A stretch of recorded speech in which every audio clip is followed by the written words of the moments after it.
ಮಾಡಿದ ಪಾಪಕ್ಕೆ ಮುಕ್ತಿ ಸಿಕ್ತಿಲ್ವಾ? ಬದುಕಿನ ದಿಕ್ಕು ಬದಲಿಸುವ ಈ ಕ್ಷೇತ್ರಗಳಿಗೆ ಒಮ್ಮೆ ಭೇಟಿ ನೀಡಿ. ಬದುಕಿನ ಜಂಜಾಟಗಳಲ್ಲಿ ಸಿಲುಕಿ ಒದ್ದಾಡುತ್ತಿರುವ ಮನುಷ್ಯರಿಗೆ ಅಂತಿಮವಾಗಿ ಬೇಕಿರುವುದು ನೆಮ್ಮದಿ ಮತ್ತು ಮುಕ್ತಿ. ಕಾವೇರಿ ಮಾತೆಯ ಮಡಿಲಲ್ಲಿ ಮಲಗಿರುವ ಈ 5 ರಂಗನಾಥ ರೂಪಗಳು ಕೇವಲ ಕಲ್ಲಿನ ಮೂರ್ತಿಗಳಲ್ಲ. ಅವು ಭಕ್ತರ ಪಾಪಗಳನ್ನು ಸುಟ್ಟು ಹಾಕಿ ಮೋಕ್ಷ ಕರುಣಿಸುವ ಚೈತನ್ಯದ ಚಿಲುಮೆಗಳು. ಹಿಂದೂ ಧರ್ಮದಲ್ಲಿ ಪ್ರತಿಯೊಬ್ಬ ಮನುಷ್ಯನ ಅಂತಿಮ ಗುರಿ ಮೋಕ್ಷ ಪ್ರಾಪ್ತಿ. ಜನನ ಮರಣಗಳ ಚಕ್ರದಿಂದ ಪಾರಾಗಿ ಸಂಸಾರದ ಪಾಶದಿಂದ ಬಿಡಿಸಿಕೊಂಡು ಭಗವಂತನ ಪಾದಾರವಿಂದಗಳನ್ನು ಸೇರುವುದೇ ನಿಜವಾದ ಮುಕ್ತಿ. ಈ ಮುಕ್ತಿಯ ಮಾರ್ಗವನ್ನು ಸುಗಮಗೊಳಿಸಲು ಹಾಗೂ ಆತ್ಮವನ್ನು ಶುದ್ಧೀಕರಿಸಿಕೊಳ್ಳಲು ನಮ್ಮ ಪುರಾಣಗಳಲ್ಲಿ ಅನೇಕ ಪುಣ್ಯ ಕ್ಷೇತ್ರಗಳ ದರ್ಶನವನ್ನು ಸೂಚಿಸಲಾಗಿದೆ. ಅದರಲ್ಲಿ ಅತ್ಯಂತ ಪ್ರಮುಖವಾದವು ಹಾಗೂ ಅತ್ಯಂತ ಪವಿತ್ರವಾದವು ಕಾವೇರಿ ನದಿಯ ದಡದಲ್ಲಿ ನೆಲೆಸಿರುವ ಪಂಚರಂಗ ಕ್ಷೇತ್ರಗಳು. ಕಾವೇರಿ ನದಿಯ ತಟ, ದಕ್ಷಿಣ ಗಂಗೆ ಎಂದು ಕರೆಯಲ್ಪಡುವ ಕಾವೇರಿ ನದಿಯ ತಟದಲ್ಲಿ ಸಾಕ್ಷಾತ್ ಶ್ರೀ ಮಹಾವಿಷ್ಣುವಿನ ರಂಗನಾಥ ರೂಪದಲ್ಲಿ 5 ವಿವಿಧ ಸ್ಥಳಗಳಲ್ಲಿ ಶಯನಾವಸ್ಥೆಯಲ್ಲಿ ಮಲಗಿರುವ ಭಂಗಿಯಲ್ಲಿ ದರ್ಶನ ನೀಡುತ್ತಾನೆ. ಈ 5 ಕ್ಷೇತ್ರಗಳಲ್ಲಿ ಒಟ್ಟಾಗಿ ಪಂಚರಂಗ ಕ್ಷೇತ್ರಗಳು ಎಂದು ಕರೆಯಲಾಗುತ್ತದೆ. ಜನ್ಮ ಜನ್ಮಾಂತರದ ಪಾಪ ಕರ್ಮಗಳನ್ನು ಕಳೆದುಕೊಂಡು ಮೋಕ್ಷವನ್ನು ಪಡೆಯಬೇಕೆಂಬ ಹಂಬಲವಿರುವ ಭಕ್ತರು ತಮ್ಮ ಜೀವಿತಾವಧಿಯಲ್ಲಿ ಒಮ್ಮೆಯಾದರೂ ಈ 5 ಕ್ಷೇತ್ರಗಳಿಗೆ ಭೇಟಿ ನೀಡಲೇಬೇಕು ಎಂಬ ಪ್ರತೀತಿ ಇದೆ. ಈ 5 ದೈವಿಕ ತಾಣಗಳ ವಿವರ ಈ ವಿಡಿಯೋದಲ್ಲಿದೆ.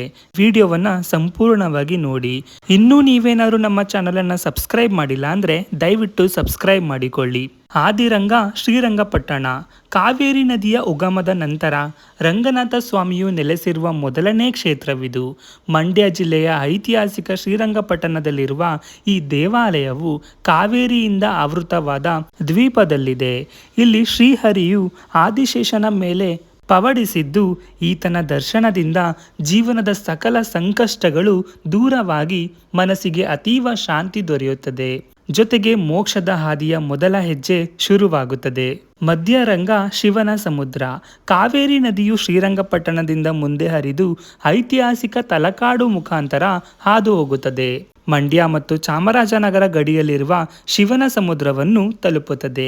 ಜಲಪಾತಗಳ ತವರೂರಾದ ಶಿವನ ಸಮುದ್ರದ ಪ್ರಶಾಂತ ವಾತಾವರಣದಲ್ಲಿ ರಂಗನಾಥನು ಮಧ್ಯರಂಗನಾಗಿ ನೆಲೆಸಿದ್ದಾನೆ. ಇಲ್ಲಿನ ಮೂರ್ತಿಯು ಅತ್ಯಂತ ಪ್ರಾಚೀನವಾಗಿದ್ದು ಇದು ಮೋಕ್ಷಾಪೇಕ್ಷಿಗಳಿಗೆ ಅತ್ಯಂತ ಶಕ್ತಿಶಾಲಿ ತಾಣವಾಗಿದೆ. ಅಂತ್ಯರಂಗ ಶ್ರೀರಂಗಂ. ತಮಿಳುನಾಡಿನ ತಿರುಚರಪಳ್ಳಿ ಬಳಿ ಇರುವ ಶ್ರೀರಂಗಂ ಅನ್ನು ಅಂತ್ಯರಂಗ ಎಂದು ಕರೆಯಲಾಗುತ್ತದೆ.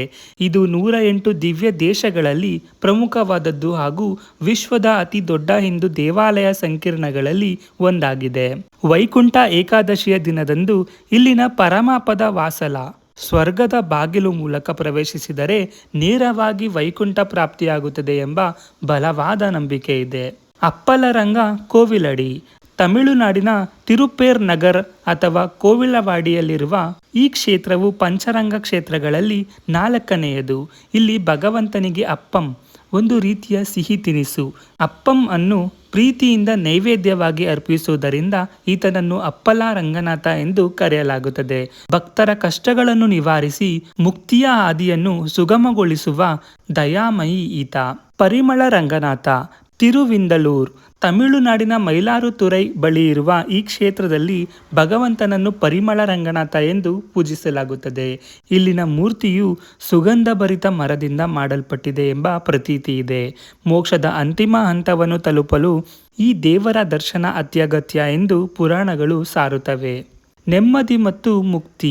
ಬದುಕಿನ ಜಂಜಾಟಗಳಲ್ಲಿ ಸಿಲುಕಿ ಒದ್ದಾಡುತ್ತಿರುವ ಮನುಷ್ಯನಿಗೆ ಅಂತಿಮವಾಗಿ ಬೇಕಿರುವುದು ನೆಮ್ಮದಿ ಮತ್ತು ಮುಕ್ತಿ. ಕಾವೇರಿ ಮಾತೆಯ ಮಡಿಲಲ್ಲಿ ಮಲಗಿರುವ ಈ 5 ರಂಗನಾಥ ರೂಪಗಳು ಕೇವಲ ಕಲ್ಲಿನ ಮೂರ್ತಿಗಳಲ್ಲ. ಇವು ಭಕ್ತರ ಪಾಪಗಳನ್ನು ಸುಟ್ಟು ಹಾಕಿ ಮೋಕ್ಷ ಕರುಣಿಸುವ ಚೈತನ್ಯದ ಚಿಲುಮೆಗಳು. ಆಧ್ಯಾತ್ಮಿಕತೆಯ ಉತ್ತುಂಗವನ್ನು ತಲುಪಿ ಶ್ರೀಹರಿಯ ಚರಣಗಳಲ್ಲಿ ಮೋಕ್ಷವನ್ನು ಪಡೆಯಲು ಇಚ್ಛಿಸುವ ಪ್ರತಿಯೊಬ್ಬರೂ ಈ ಪಂಚರಂಗ ಕ್ಷೇತ್ರಗಳ ದರ್ಶನ ಮಾಡಲೇಬೇಕು.